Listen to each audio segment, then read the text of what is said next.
Good morning all students. मैं botany से doctor Pinky Saini.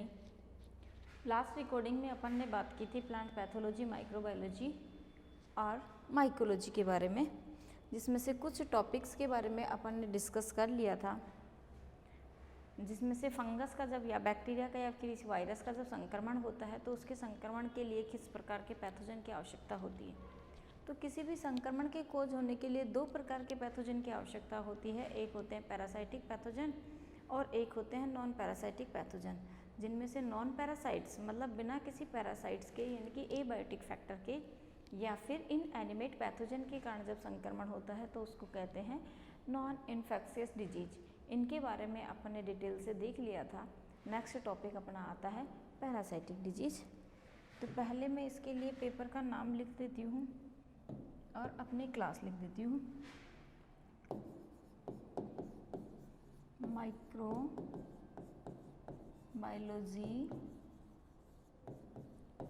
Mycology and plant pathology. Class है BSc part first और paper है सेकंड। इसमें से आज जो अपना टॉपिक है इम्पोर्टेंट, वो टॉपिक है आज का अपना पैरासाइटिक्स पैथोजन। यानी कि ये पैरासाइट्स किसके रूप में होंगे? पैथोजन के रूप में प्रेजेंट होंगे। हिंदी में कहेंगे इसको रोगजनक, परजीवी रोगजनक, परजीवी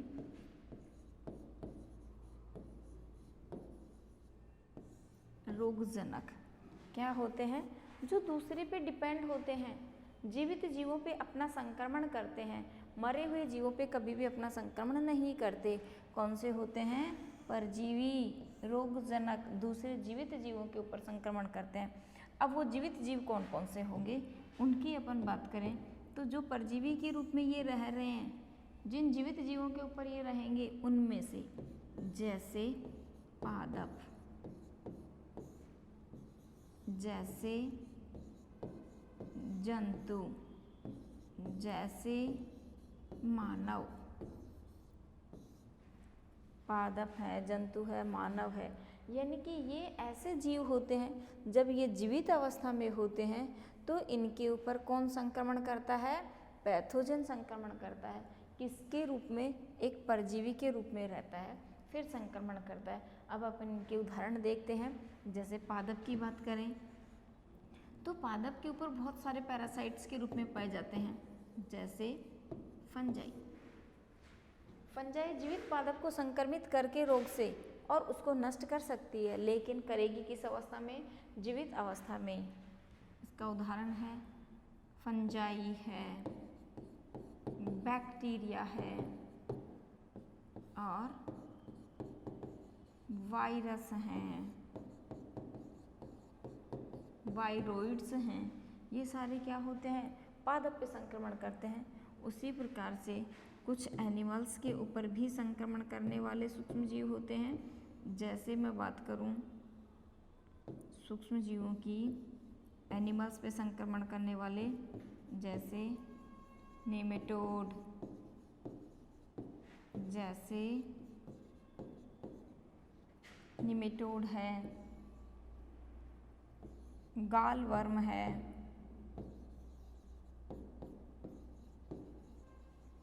गालवर्म है। ये ऐसे होते हैं जो क्या करते हैं? इन जंतुओं के अंदर संक्रमण कर देते हैं।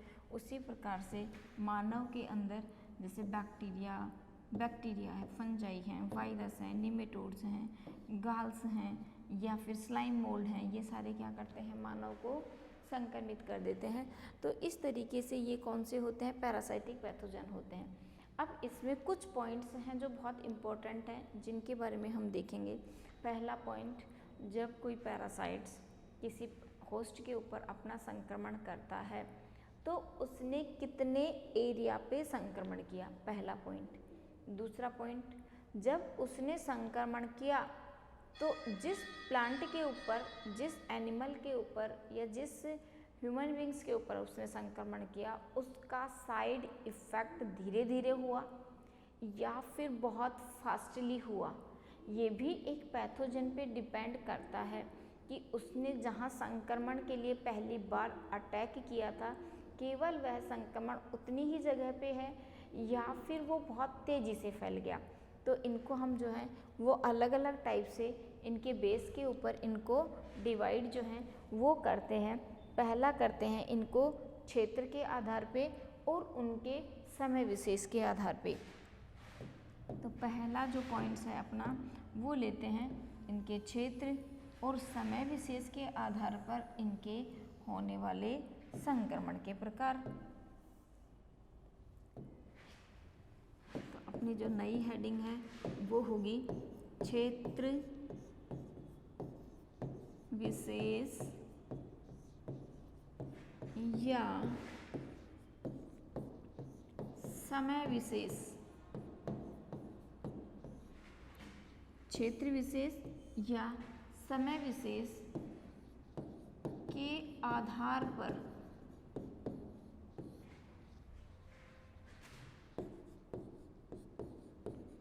संक्रमण के प्रकार। क्षेत्र विशेष या समय विशेष के आधार पे संक्रमण के प्रकार। तो जो क्षेत्र होता है मतलब जैसे प्लांट की लीफ भी है, प्लांट का स्टेम भी है, प्लांट की रूट भी है, उनमें से उसने किस क्षेत्र पर उसने अपना संक्रमण किया और वो संक्रमण कितनी तेज़ी से फैला और वो तेज़ी भी एक तो कंटिन्यूटी में रही या फिर वो कुछ टाइम रुकने के बाद में कई सालों बाद में दिखाई दिया या फिर जब फैला तो एक बार फैल गया उसके बाद वो रोग ख़त्म हो गया और उसके बाद में वो दोबारा कभी ना फैले। तो उसके आधार पर जो है वो ये कई प्रकार के होते हैं। जैसे अपन लिखें इसके अंदर नंबर 1 एंडेमिक टाइप, नाम है एंडेमिक टाइप।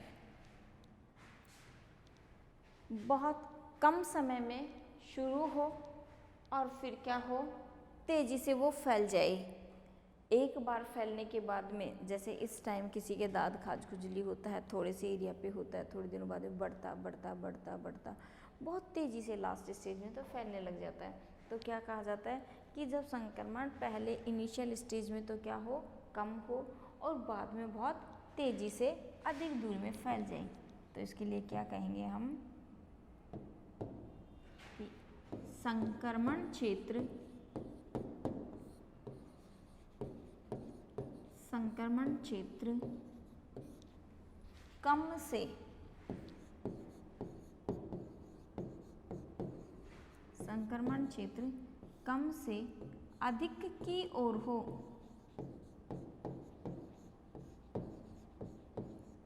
संक्रमण क्षेत्र कम से अधिक की ओर हो तो उसको क्या कहा जाता है, एंडेमिक टाइप कहा जाता है। कि एक बार जब संक्रमण हो गया उसके बाद वो संक्रमण तेजी से बढ़ता हुआ चला जाता है। एक डिजीज, दूसरी डिजीज होती है एंडेमिक के बाद में एपिडेमिक। नंबर 2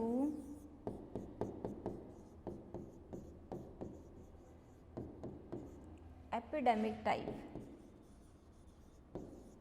नाम से पता चल रहा है कैसी है, एपिडेमिक है। एपिडेमिक का मतलब है कि जिस क्षेत्र में ये फैली अचानक से बहुत तेज फैलेगी और फैलने के बाद में फिर वो धीरे से क्या हो जाएगी, जैसे कोरोना फैला था, एक बार वो बहुत तेजी से फैला उसके बाद धीरे धीरे कम हो जाता है। तो इसके लिए हम क्या कहेंगे, ऐसा संक्रमण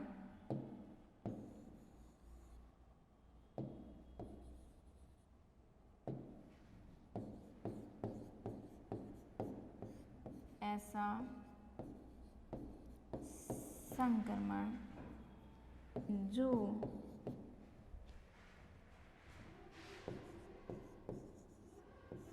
तेजी से फैले, ऐसा संक्रमण जो क्या करे, बहुत तेज़ी से फैले तो उसको क्या कहते हैं, एंडेमिक डिजीज़ कहा जाता है। कि वो संक्रमण एक बार फैला फिर बहुत फास्टली वो संक्रमण फैलता है। एक होती है स्पोरेडिक,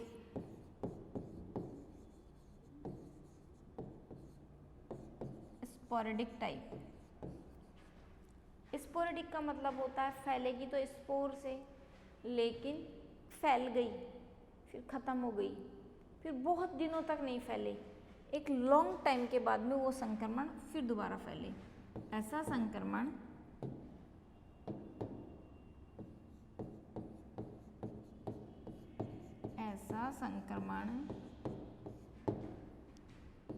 जो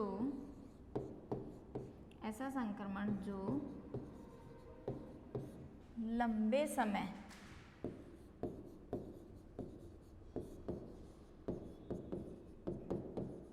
के बाद दोबारा फैले। ऐसा संक्रमण जो लंबे समय के बाद में क्या हो, दोबारा फैले, तो उसको क्या कहते हैं हम, स्पोरेडिक कहते हैं। एंडेमिक, एपिडेमिक, स्पोरेडिक और एक और होती है इसको कहते हैं पेंडेमिक।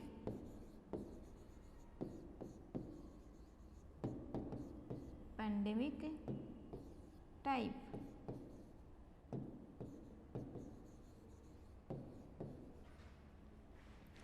एंडेमिक, एपिडेमिक, स्पोरेडिक और पेंडेमिक। एंडेमिक होती हैं जिसका संक्रमण कम क्षेत्र में फैले और उसके बाद वो धीरे धीरे बढ़ता हुआ चला जाए। एंडेमिक होती हैं। एपिडेमिक होती है ऐसा संक्रमण जो बहुत तेज़ी से फैले। स्पोरेडिक होती है ऐसा संक्रमण जो लंबे समय के बाद में क्या हो, दोबारा आ जाए।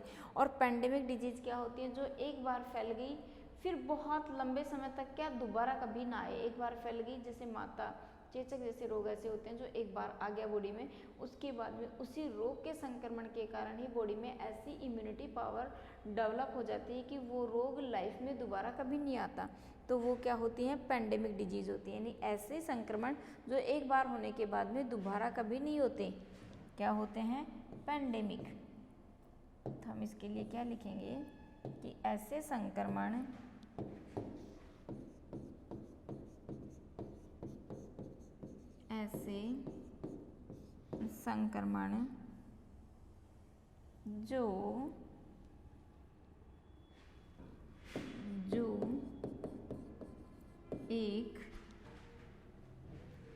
बार होने के बाद दोबारा ना हो, क्या होते हैं, पेंडेमिक डिजीज होती हैं। तो इस तरीके से पर्टिकुलर एक क्षेत्र के आधार पे या जहाँ संक्रमण होता है, उस जिस टाइम संक्रमण होता है उसके आधार पर ये डिजीज जो है वो 4 प्रकार की होती हैं। जैसे मैं आपको दिखाती हूँ इसके अंदर कि एरिया के बेस पे जो है ये डिजीज 4 प्रकार की होती हैं। कि किस तरीके से जो है हम इनको समझ सकते हैं कि ये डिजीज इस तरीके से 4 प्रकार की होती हैं। ये देखिए, ये डिजीज है introduction to plant pathology, classification of plant disease किसके बेस पे हैं, वेरियस बेस हैं। वेरियस बेस में क्या क्या हैं, एरिया एंड टाइम, समय विशेष के आधार पे और क्षेत्र विशेष के आधार पे 3 टाइप हैं। एक होती है एंडेमिक डिजीज, एक होती है पेंडेमिक डिजीज, एक होती है एपिडेमिक डिजीज और एक होती है sporadic disease. Endemic, pandemic, epidemic और स्पोरेडिक, ये 4 डिजीज हैं जिनके बारे में मैंने आपको समझाया। ये किसके बेस पे हैं, स्पेशल एरिया और स्पेशल टाइम के बेस पे होती हैं। कि अगर पर्टिकुलर टाइम में पर्टिकुलर एरिया उनको मिलता है और अगर उस टाइम उनके लिए बहुत फेवरेबल एनवायरनमेंट होता है तो वो सब क्या करती हैं, बहुत फास्टली ग्रोथ करती हैं और अपना संक्रमण कर देती हैं। ये तो हुआ एरिया के बेस पे। अब ये संक्रमण जब हुआ तो वो लोकल एरिया में हुआ या सिस्टेमिक हुआ, तो जिस पार्ट पे इसने संक्रमण किया उसके बेस पे भी जो है वो इनके टाइप्स होते हैं। तो अब हम चलते हैं एरिया के आधार पर, एरिया विशेष के आधार पर नहीं, एरिया के आधार पर, क्षेत्र के आधार पर, एरिया बेस्ड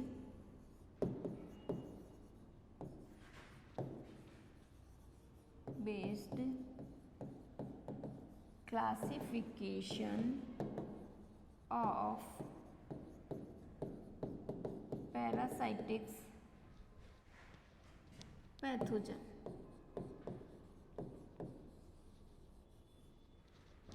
एरिया के ऊपर आधारित, किस पर? एरिया पे। जैसे मैं आपको इसको एक एग्जांपल से समझाऊं। सपोज करो कि ये एक प्लांट है जिसमें ये इसका रूट पार्ट है, ये इसके ऊपर लीफ निकली हुई है,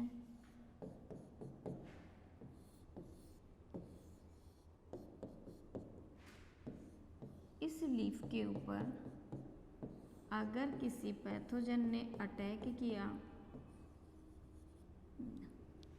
ये एरिया के बेस पे है, मान लो ये एक पैथोजन है,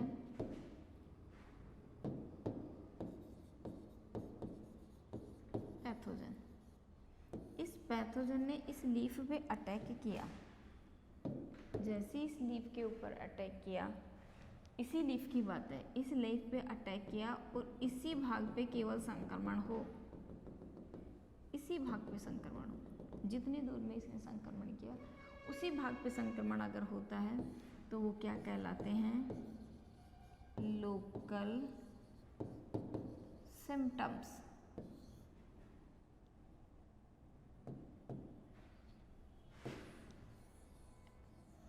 लोकल सिम्टम्स। तो हम इसको क्या कह सकते हैं? जब किसी पैथोजन के द्वारा प्लांट्स के किसी पार्ट पे संक्रमण किया जाता है और वो संक्रमण यदि उस प्लांट के किसी क्षेत्र विशेष में हो, यानी उस एरिया विशेष में हो जहाँ उसने संक्रमण इनिशियल स्टेज में किया था और वो संक्रमण केवल उसी पार्ट पे रहता है, तो हम उसको क्या कहते हैं? Local symptoms. दूसरे पैथोजन की बात करते हैं, इसका नाम रख दिया मैंने एक। अब बात करते हैं अपन दूसरे पैथोजन की। सपोज करो ये पैथोजन नंबर 2 है। इस पैथोजन ने इस पार्ट के ऊपर अपना इन्फेक्शन किया, लेकिन थोड़े ही दिनों बाद में ये संक्रमण यहाँ बढ़ गया। ये संक्रमण इस तरीके से होता हुआ इस प्लांट बॉडी पे पहुँच गया और इसके दूसरे जो लीफ वाले पार्ट थे उन पे यह पहुँच गया और कुछ ही टाइम में वोल प्लांट बॉडी यानी कि पूरा पादप क्या हो गया? संक्रमित। यानी कि पूरा ही पादप क्या हो गया? उस पैथोजन के कारण संक्रमित हो जाता है। तो हम इसको डेफिनेशन के रूप में क्या कह सकते हैं? जब किसी पैथोजन के द्वारा संक्रमण करने पर कुछ ही समय में पूरी प्लांट बॉडी क्या हो जाए? संक्रमित हो जाए, तो उसको क्या कहते हैं? सिस्टेमिक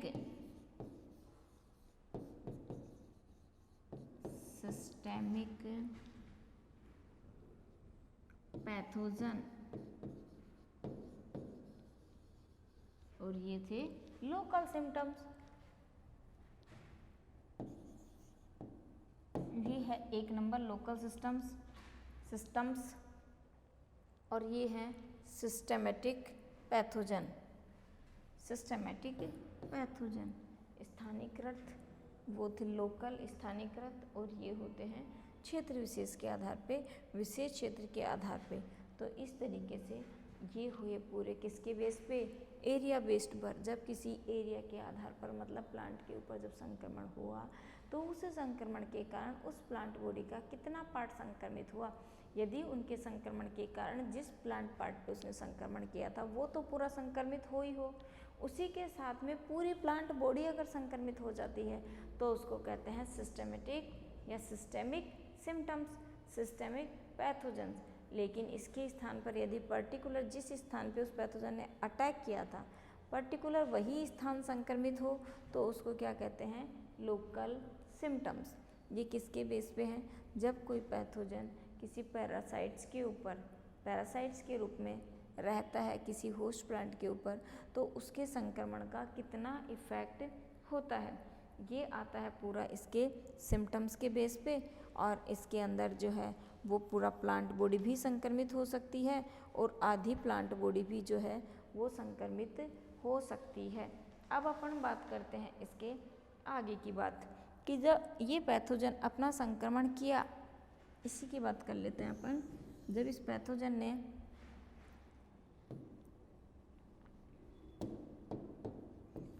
इस पैथोजन ने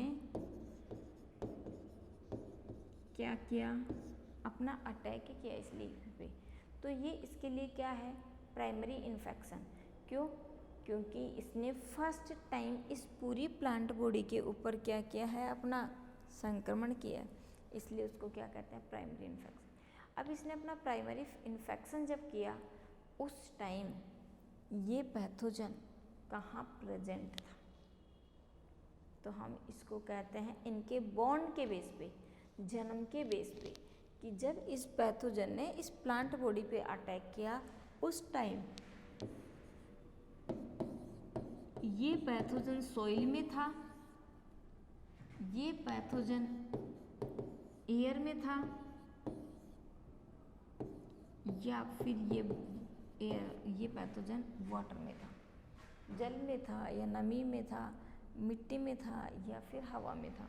तो इनके बेस पे जो हैं इनके टाइप्स होते हैं कि जो सॉइल बॉर्न होते हैं वो, जो वाटर बॉर्न होते हैं वो, और जो एयर बॉर्न होते हैं वो। तो इन वाटर वालों को क्या कह दिया जाता है, सीड बॉर्न। तो हम इसके लिए हेडिंग क्या लिखेंगे कि जब कोई प्लांट्स अपना प्राइमरी इन्फेक्शन करता है तो उसके आधार पर इनके टाइप, तो अपन नेक्स्ट हेडिंग डालेंगे type of primary infection, type of primary, type of primary infection, type of primary infection in host, type of primary infection in host, कि होस्ट के अंदर इसका इन्फेक्शन कौन से पार्ट पे हुआ, उस टाइम उस होस्ट का जन्म कहाँ हुआ था। तो इसके बेस पे जो है इसके टाइप होते हैं, एक होते हैं सॉइल बॉर्न पैथोजन, एक होते हैं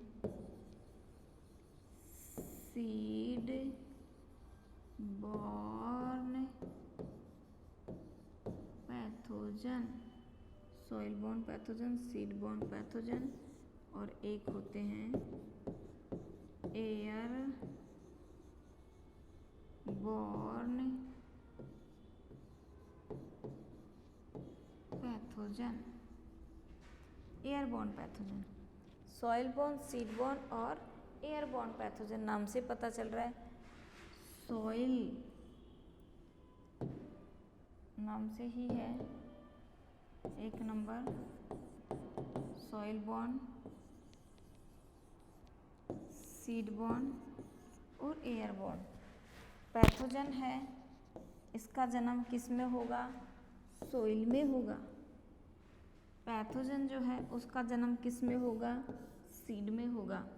इस पैथोजन का जन्म किस में होगा, एयर में होगा, हवा में होगा। तो इसके बेस पे हम क्या कह सकते हैं, इसके लिए क्या डेफिनेशन लिख सकते हैं, वे पैथोजन जिनका प्राइमरी इन्फेक्शन के समय जर्मिनेशन किस में हो, सॉइल में हो, ऐसे पैथोजन सॉइल बॉर्न पैथोजन कहलाते हैं। दूसरा, ऐसे पैथोजन जिनका जन्म सीड में हो, यानी कि फर्स्ट टाइम वो अपना जर्मिनेशन किस में रह कर के करें, सीड में करें, तो उसको क्या कहते हैं, सीड बॉर्न पैथोजन। एक होता है कि वे पैथोजन जो फर्स्ट टाइम अपना जर्मिनेशन संक्रमण के लिए किस में रह के करें, हवा में रह के करें। जैसे मैं इनके उदाहरण समझाऊंगी आपको, बहुत इंपॉर्टेंट पॉइंट है, इनके बारे में हमेशा पैथोलॉजी से रिलेटेड आप जितनी भी डिजीज आएंगे उन सब में यूज करेंगे। जैसे सॉइल बॉर्न पैथोजन, किस में जन्म होगा, सॉइल में होगा। अब मैं आपको इसको उदाहरण से समझाती हूँ। इसका उदाहरण है white rust of crucifer. White rust of crucifer.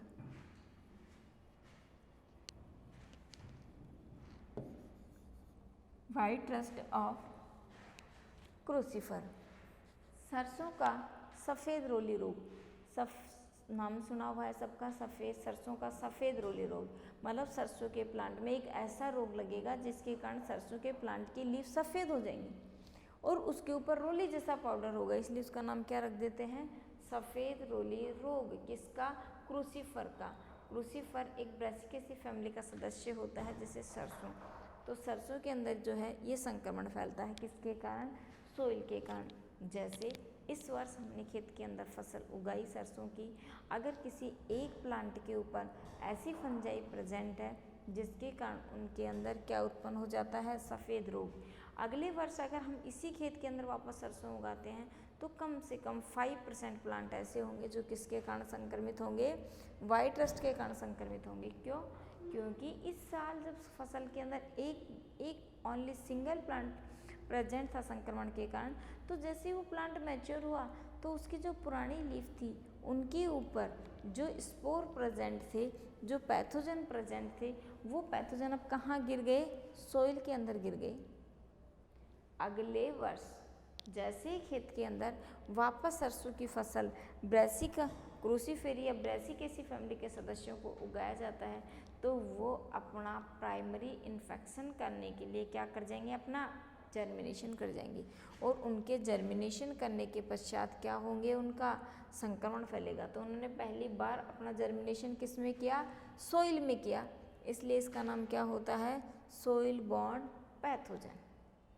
Next बात करते हैं अपन सीड बॉर्न पैथोजन की। जब कोई पैथोजन संक्रमण करे और उसके संक्रमण के कारण कौन संक्रमित हो, बीज संक्रमित हो। यानी कि जब जैसे अपन समझाएं रस्ट रोग, गेहूं का जो रोग है वो गेहूं की फसल जो है उसके अंदर एक रोग फैलता है रस्ट रोग, कंड रोग जिसको कहते हैं। तो इस कंड रोग में एक्चुअल में होता क्या है कि प्लांट का जो लीफ होती है, प्लांट की जो ब्रांच होती है, प्लांट की जो बालियाँ होती हैं, उनका कलर क्या हो जाता है, चेंज हो जाता है। और उनके कलर के चेंज होने के कारण क्या होते हैं, जितने भी उनके अंदर स्पोर बनते हैं वो सारे स्पोर गेहूं का जो दाना होता है, बीज होता है, उसके चारों तरफ चिपक जाते हैं।